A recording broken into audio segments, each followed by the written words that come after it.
Looking at what, for example, Democratic Senator Tim Kaine of Virginia told Face the Nation this morning, the president isn't a king. He's the president, and he should have been consulting Congress about these strikes, and says he'll continue to put pressure on them.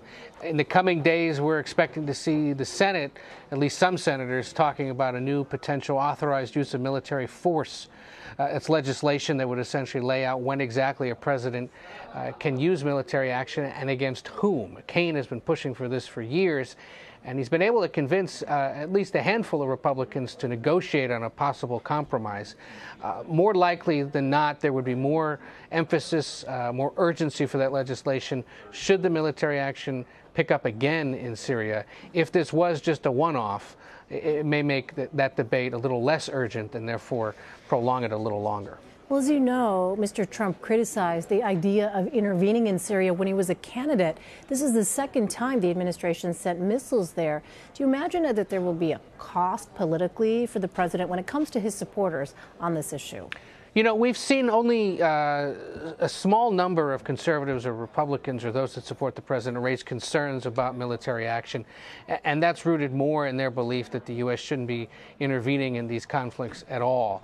But generally, broadly, it looks as if the Republican Party, at least, is standing with the president on this. You've seen Speaker Ryan, Leader McConnell, and others say that this was justified, and that as long as it's a targeted strike, you know, they don't see any need for further debate. Notable also that the Senate Minority Leader Chuck Schumer said pretty much the same thing, that as long as this is a very narrow and concise attack on just those targets and it doesn't expand much further, he sees no need for a broader congressional debate on the issue. Well, let's switch gears here. There was another presidential Twitter storm this morning. It centered on fired FBI Director James Comey. The president called him a slime ball and slammed details from Comey's new book. Based on what we know about the president's general unhappiness with the Russia investigation, do you think what we're seeing here from the president is about the book or perhaps a more personal campaign against Comey? Oh, it's everything. It's totally a personal campaign against the former FBI director. We know that there is a campaign underway to discredit him and his book that's been led by the Republican National Committee, and certainly the president, who has served as and is his most effective spokesperson, isn't going to let this slide by. And so we should anticipate this will continue later today when an interview with the former FBI director airs, and as his media campaign continues throughout the week. But, you know, the silver lining in all of this, frankly, is the more the president talks about it, I wouldn't be surprised if book sales improve because of that.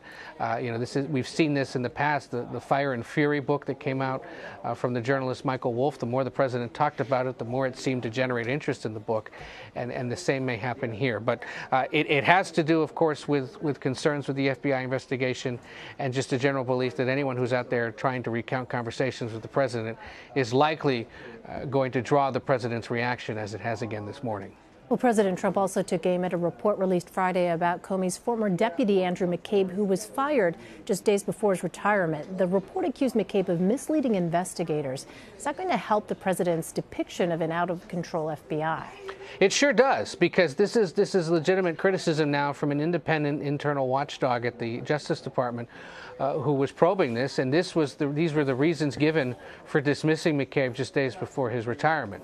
While certainly there are some political motivations, and there have been questions raised about whether the Attorney General really should have been involved in this at all and really should have taken that action. Look, there's now proof from the Inspector General that McCabe may have been lying about his interactions with reporters, and that gets to the crux of the president's ongoing criticism, not just of the FBI, but also Comey, that this was a place that selectively leaked information to the media and wasn't necessarily being a fair umpire or arbiter of the law. And so, you know, it definitely provided fodder and will continue to for the president and his supporters. All right. Before we let you go, the New York Times reports that President Trump's advisors believe the investigation into his personal attorney, Michael Cohen, is more of a risk than the Russia probe. How are they making that assessment? Well, they look at the fact that Cohen, given that he's been the president's lawyer and fixer for several years, really will be engrossed in just about everything that then private citizen, later candidate, and now President Trump has been involved in for several years. And if you're getting into some of the concerns with Mr. Cohen's business dealings and whether he was improperly paying people to keep quiet, certainly a lot of that entangles the president. And while this will continue as a separate investigation from the special counsel, it's one that certainly the president will have less control over ultimately, because while he could take steps to dismiss Special Counsel Mueller, in this case he really can't touch the Southern District of New York, which is where the case against Cohen is based. And it may just ultimately lead to more revelations about the president, his business practices, his personal behavior, than the special counsel probe, which of course is focused more generally on concerns with Russian interference and what the administration was doing about it when it was a campaign entity and in the months since the president took office. All right, Ed O'Keefe in Washington in his first CBSN appearance as our newly minted CBS News political correspondent. Thank you so much, Ed. Great to see you. Great to be with you for real, Elaine. All right, look forward to chatting with you in the future.